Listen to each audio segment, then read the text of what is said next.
When you think of fall, what do you think of? You probably think of leaves falling, snow's coming, summer's ending, and of course, school. Well, there is one more thing that you need to think of when it comes to fall, and that is tornadoes and severe weather.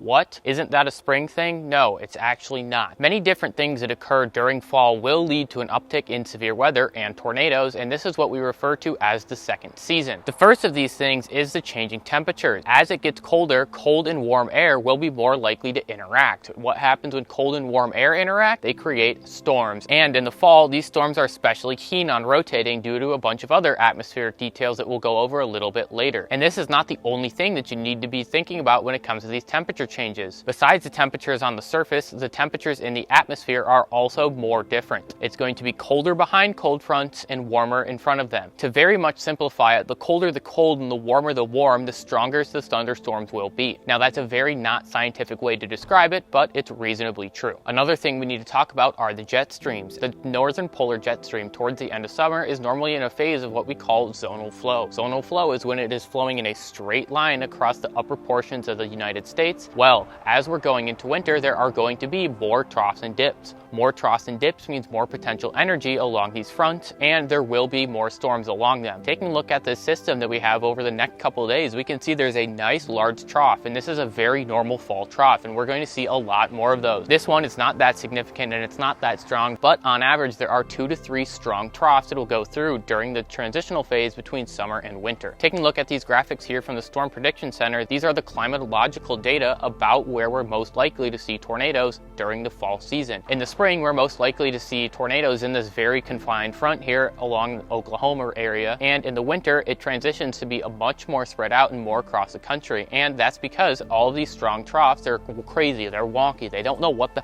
they're doing, they're all spread out, so there's a lot more area that could be potentially impacted by these storms. Speaking of storms, I don't know when you're watching this video, but at the time of recording, we do have a slight risk for tomorrow. This is in parts of Minnesota and Wisconsin, and there's a 5% tornado risk associated with this. Taking a look at the HRRR here, before we go into a linear line, there is going to be some sort of confined supercells that may pose a tornado threat, so please keep an eye out for these. I know everyone dogs on it, but I'm throwing it up here just for fun. This is our STP. STP is a composite indice that shows how favorable the environment is for tornadoes. Last thing here before we wrap it up, there is going to be some sort of tropical system that we need to talk about over the next coming days. So make sure you subscribe to this channel, and while you're down there, you might as well like this video and comment yay second season, because hey, second season can be fun. We don't want anyone getting hurt, but then again, it's been pretty boring here for the last couple of months, and I'm excited personally to have some weather to track. Alright guys, I'll see you in the next one. Bye.